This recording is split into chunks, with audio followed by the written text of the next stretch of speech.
Police officers of Reddit, what was your OSHT moment?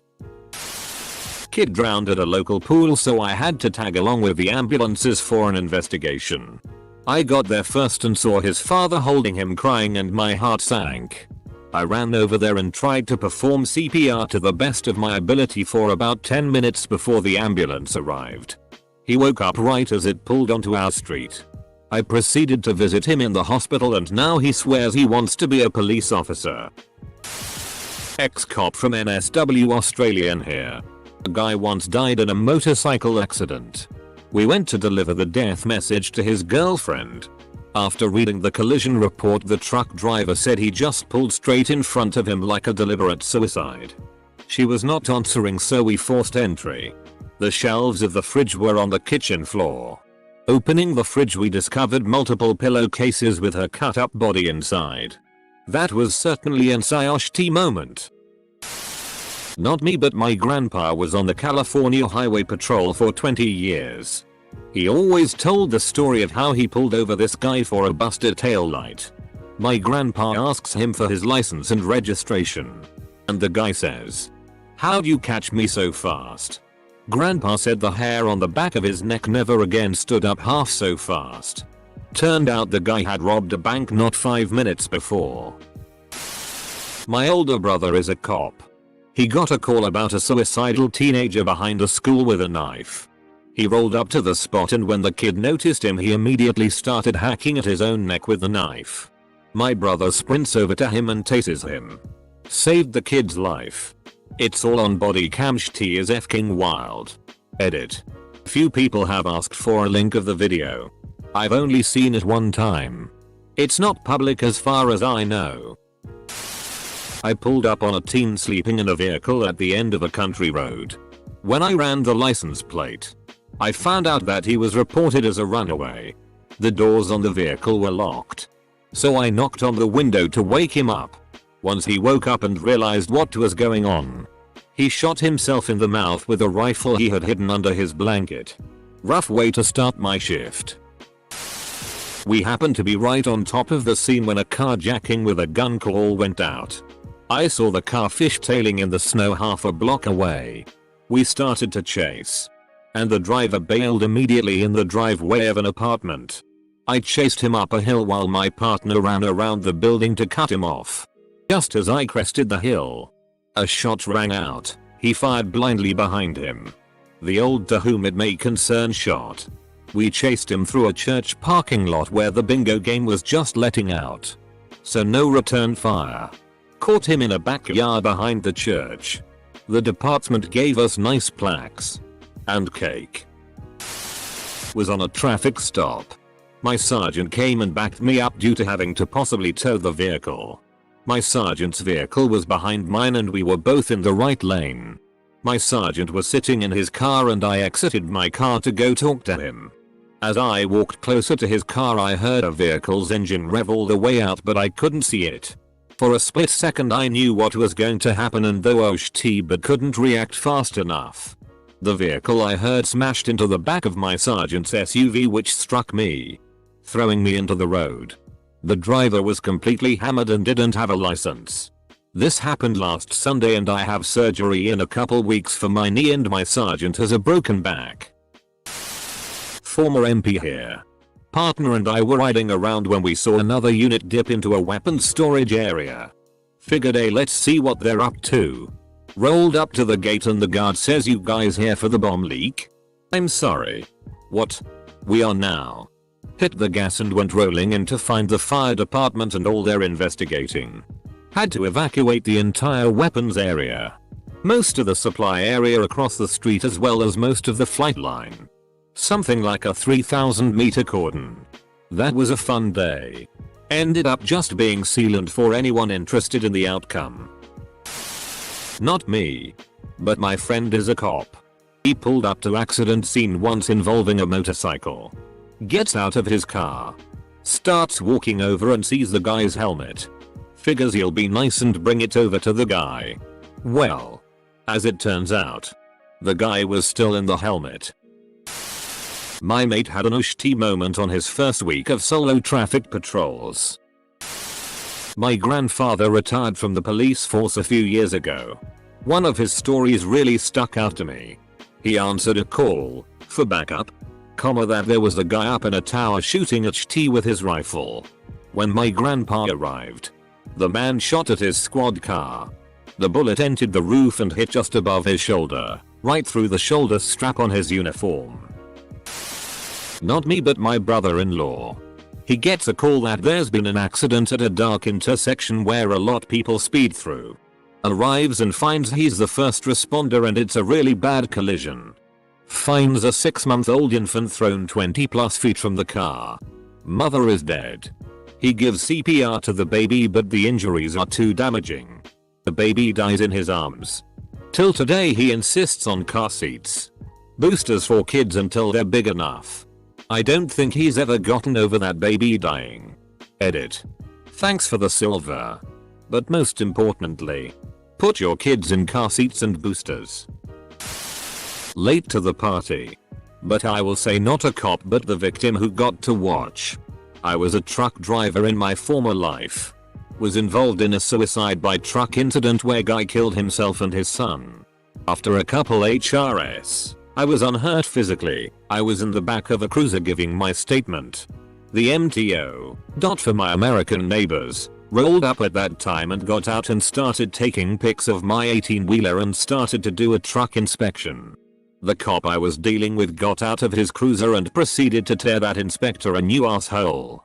Basically, get the hell out of my crime scene. I thanked the cop and he said he didn't know if he could actually do that.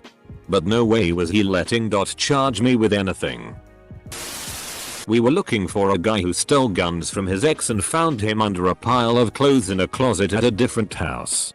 Unfortunately, there was like 7 kids sleeping in the same room, so I start getting them out of there while my partner cuffs the guy who is pretending to sleep. We decide to drag him out and I go to move the mattress to get it out of the way and we find the stolen guns under where the kids were sleeping. Was doing a welfare check at a house for a suicidal male. Only person living at the house. Car in driveway. And house was locked up. Gathered some more info and was told where a key was. Opened the door.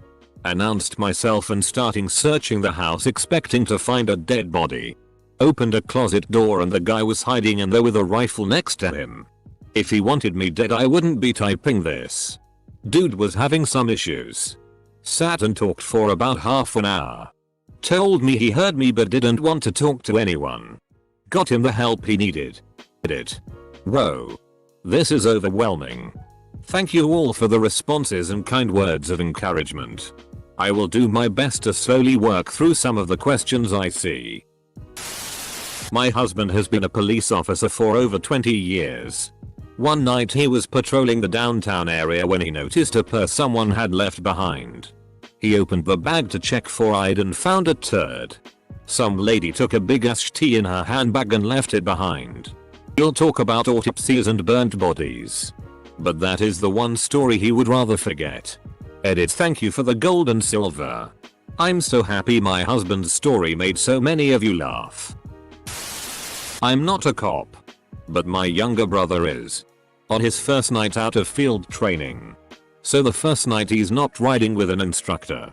Him and his equally new partner were heading back to the station at the end of the night around 2 AM.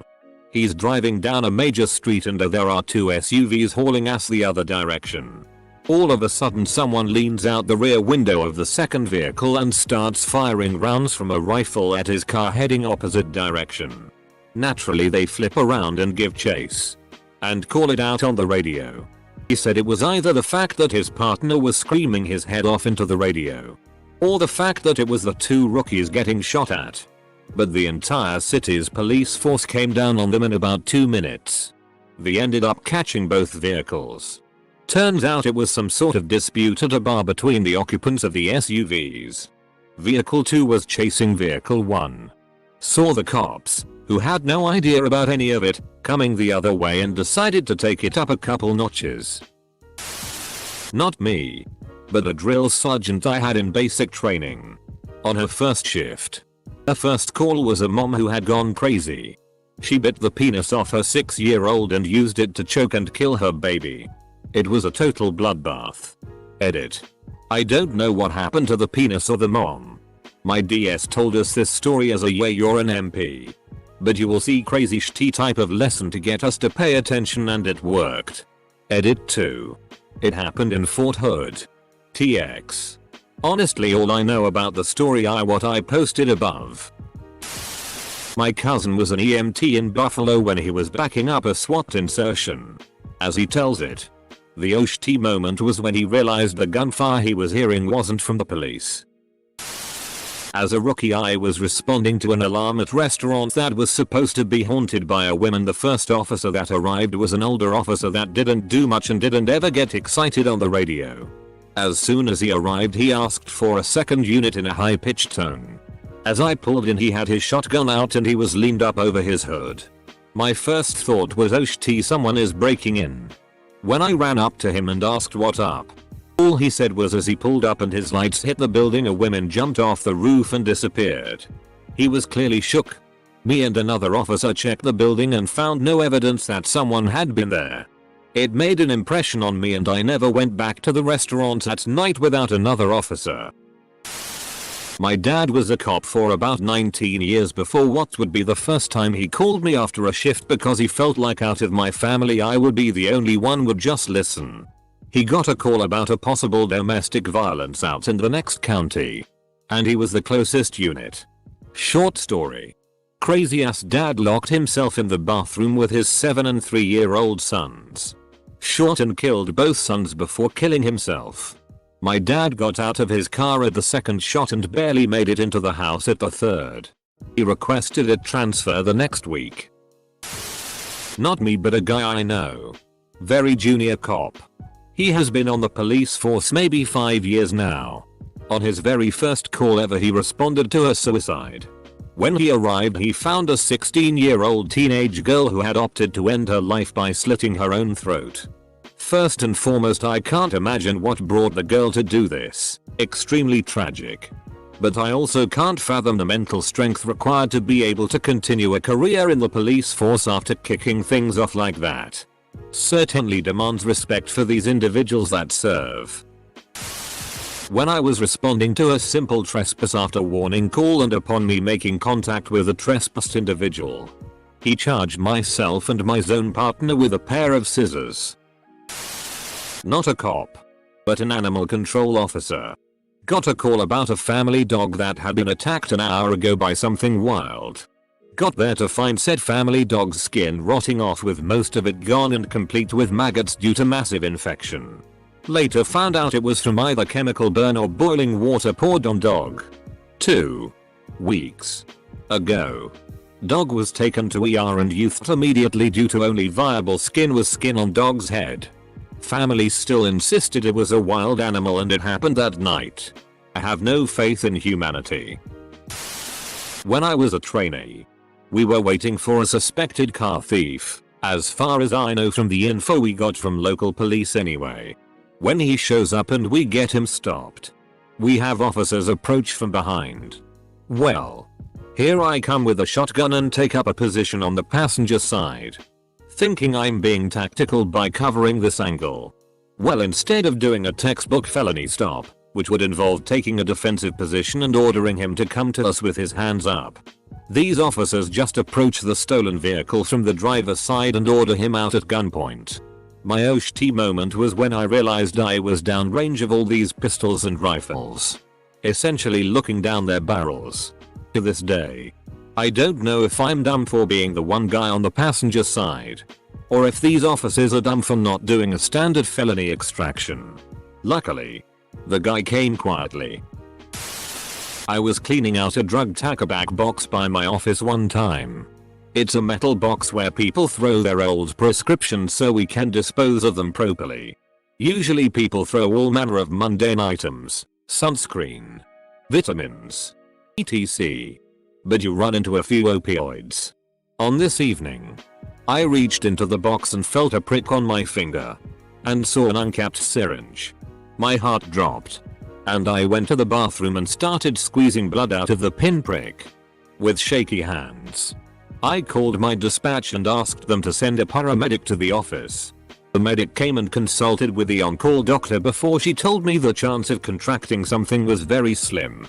I took a closer look at the syringe and saw it was someone's testosterone supplement. And it had the patient's name as well as the VA hospital name. I called down to the hospital, and thankfully the guy had no communicable diseases. When I was a corrections officer, I got assigned to shadow an experienced officer until an FTO would be available to train me. It didn't take me long to find out that this CO was highly unpopular among the inmates. My moment was when we went into a 50-man dorm to do a roster bed check. And there was absolute silence in the dorm. And I could feel the hair standing on the back of my neck. The inmates were intently staring at the officer I was shadowing. He was oblivious to it, while I was straight up in fight or flight mode. Never experienced that in a dorm after that. I feel like something serious was potentially going to go down that night. 2 on 50 is not good odds. I couldn't have been happier when I didn't have to shadow that guy anymore. My husband got a call for a psychiatric emergency when working as an EMT. A kid on a 4-wheeler saw a pickup crashed into a stone wall in a field and called the police. Who called EMS?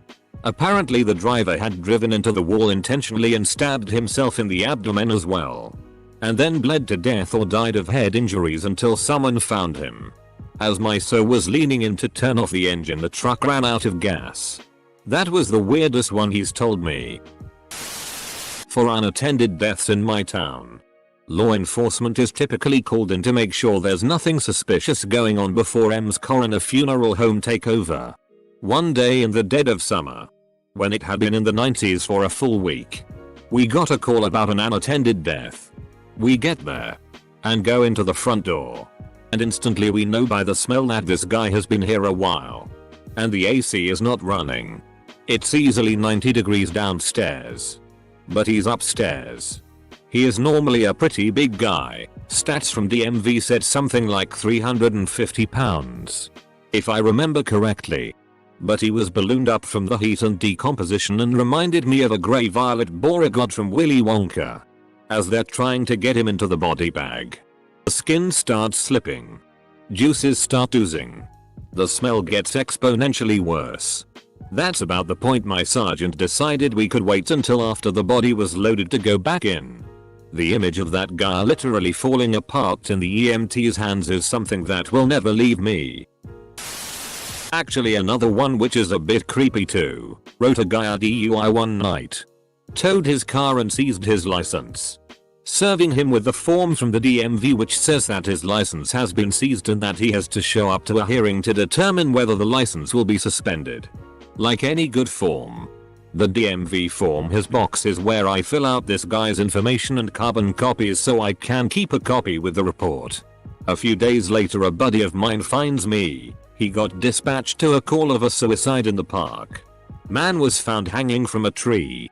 They identified him by the DMV form I had served him with, which was still in his pocket. Nothing makes you go oh shit more than stopping an obvious drunk. Feeling like you could be stopping a homicide in progress, to realizing you know the person. Maybe you know them really well. I was a cop for 2 years in Singapore. I wanted action and adventure. Singapore being one of the safest countries in the world. I arrested no one. Oh shit. I'm not an officer, but my friend's dad was. He got a call that there was a suicide at a residence and he didn't find out until he drove over that it was the guy's daughter's 5th birthday.